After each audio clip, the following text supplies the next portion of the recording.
大家好，欢迎来到末路狂欢。今天接着介绍《鬼谈新奇奥》的第2集人肉饭店。紧接着上一集，一哥挂断了第1通电话，悠哉的坐在椅子上吹口哨。这时导播过来想要点外卖，便决定帮一哥和吉姆一起点上。看到一哥不停的吹口哨，导播怯怯的说道：“晚上吹口哨会把鬼给招来的。”一哥却不屑地反驳道：“你看打电话来的听众也没有吹口哨，鬼还不是照样来了？哪里会有这么心情好的鬼呢？那只不过是老人哄骗小孩的伎俩罢了。”随后两人就开始接听第2通电话。这个听众讲述的是10年前发生在自己身上的鬼故事。当时阿东和阿帅获得了一个去电台实习的机会，两人兴高采烈地来到电台，没想到这里不仅地理位置偏僻，就连电台设备也是相当落后。接头人和两人简单寒暄问候后，便带着两人来到了员工宿舍。而这个员工宿舍则是坐落在深山老林里的破旧房子，吃的玩的要啥没啥，而且周围还一片诡异。就算这里没有鬼，给人感觉也不是什么好地方。晚上阿东收拾好准备休息时，阿帅突然破门而入。由于这一天滴水未进，就想出去找个吃饭的地方。阿东表示现在已是凌晨2点，怎么可能有饭店营业呢？在阿帅的再三劝解下，两人骑着摩托车一路四处寻找，周围除了树林根本就什么都没有。可阿帅却信誓旦旦地表示：“我看见过，跟着我走就好了，前面肯定有吃饭的地方。”阿东一路尾随，没看到饭馆，却看到了一个是人的神龛。这时阿帅在前方招手，果真有一家营业的饭店。阿东感觉很是奇怪，饭馆为何要开在树林中间呢？可是方圆10里就这么一家，现在饿得已是两眼冒金星。没办法，两人只好走了进去。店外一片灯红挂绿，可店内却冷清至极。老板娘冷冷地招呼了一下两人后就离开了。阿东对这里阴森恐怖的气氛很是害怕，而且卖的东西也全是一些动物内脏，感觉很是恶心反胃，就想换一家饭馆。可阿帅却表示对这些饭菜很感兴趣，毕竟自己也没有吃过，想尝尝鲜。最后阿东在阿帅的激将法下也勉强同意在此用餐。然后阿帅就找到老板娘点了一些吃的，至于是什么，阿帅也没有和阿东说，只是用一句上来就知道了，敷衍了阿东。这时阿东看到老板拿着刀进了旁边的房子，没多久手里就拿着一块新鲜的肉出来了，而后熟练地切成肉丁，看到阿东一阵头皮发麻，脊背发凉，然后就以上厕所为由来到旁边的房间，想一探究竟。没想到却在走廊的地板上看到了很多血迹，沿着血迹向里面看去，却并没有发现什么异常，但是却能听到隐隐的求救声。这时一大滩血从门下流了出来，吓得阿东急忙后退，不慎鞋子从脚上掉了下去。阿帅闻声赶来，阿东惊慌地描述着刚才发生的事，可是再仔细看去，也只是些许零星的血迹，并没有大量鲜血涌出。老板娘听到声响赶过来，面对两人的质疑，老板娘直接打开房门，并表示这里是储物间，除了一些杂物之外，并没有什么可疑的东西。等两人返回座位上时，食物早已准备到位。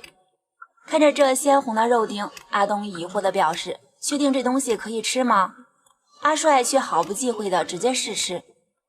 阿东看后小心翼翼地盛了一勺，正准备放在嘴里时，却看到很多虫子在勺子里蠕动。这一下不要紧，更没了食欲。阿帅则边吃边说：“胆小鬼。”回到宿舍后，熟睡的阿东被阿帅的咳嗽声吵醒。阿东不停地询问，可阿帅就是没有任何反应，依旧咳个不停。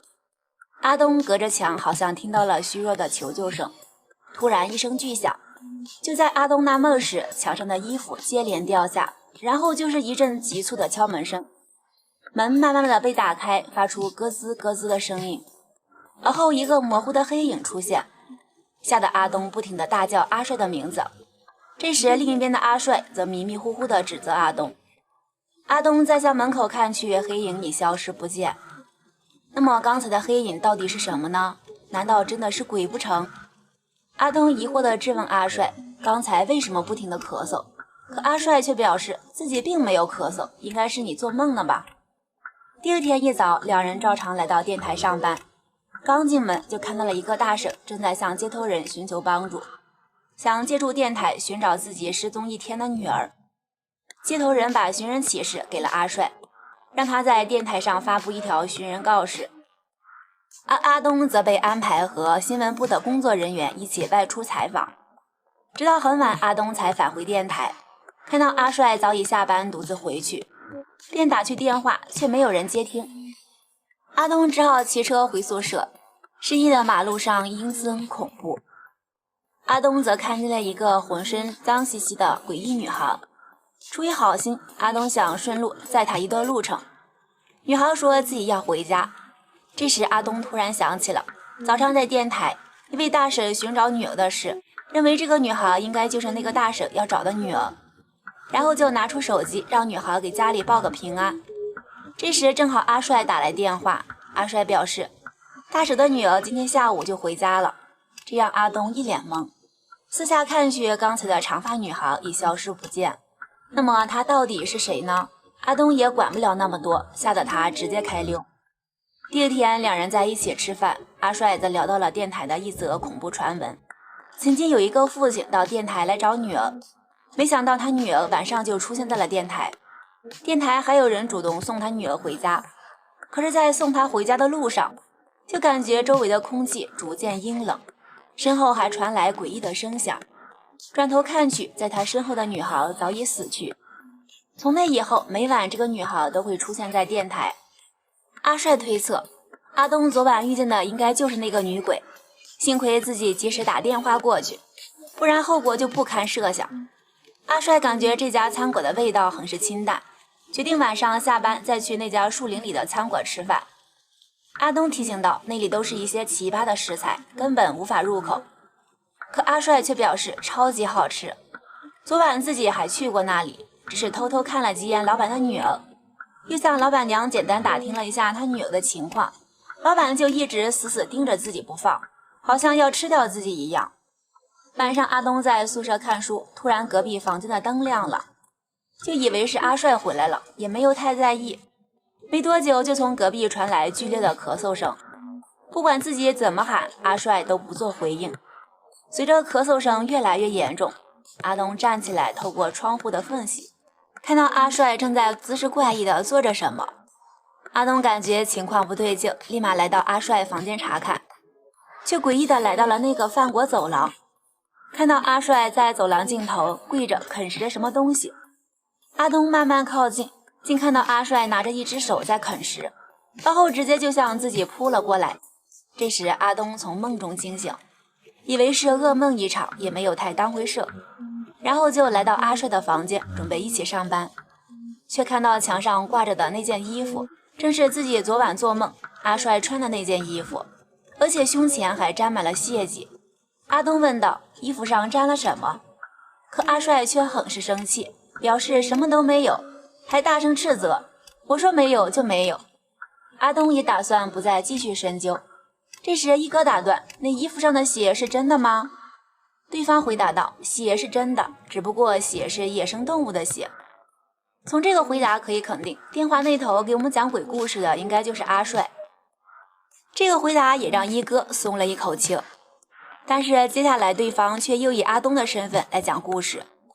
从那一次以后，两人的关系就发生了微妙的变化，阿帅也不再和自己说话，坐在一起吃饭犹如行尸走肉，好像两人不在同一个世界。直到一天，阿东等阿帅一起上班，来到他的房间找他，却人去楼空，只有满地的树叶，而且打他电话也无法接听。来到电台，没想到接头人也在找阿帅。原来阿帅并没有来上班，那么他去哪里了呢？阿东突然想起了阿帅经常去的那家饭馆，就骑车直奔饭馆。果真在饭馆门口看到了阿帅的车子，但此时的饭馆已是大变样，好像荒废了很久，破败不堪，完全不是上次来的样子。阿东慢慢地走进去，发现了一张饭馆一家三口的合影照，而中间的长发女孩正是自己那天晚上遇见的那个女孩。这时阿帅打来电话，表示自己就在饭馆的储物室里，快来救我！可是阿东跑过去却什么都没有。另一边的阿帅不停地向老板求饶，表示自己并没有对你女儿做什么，可老板却根本不听，拿着木棍打了上去。最后电话那头没了声响。究竟是为什么两人同处一个地方却彼此看不到呢？难道是阿帅穿越了吗？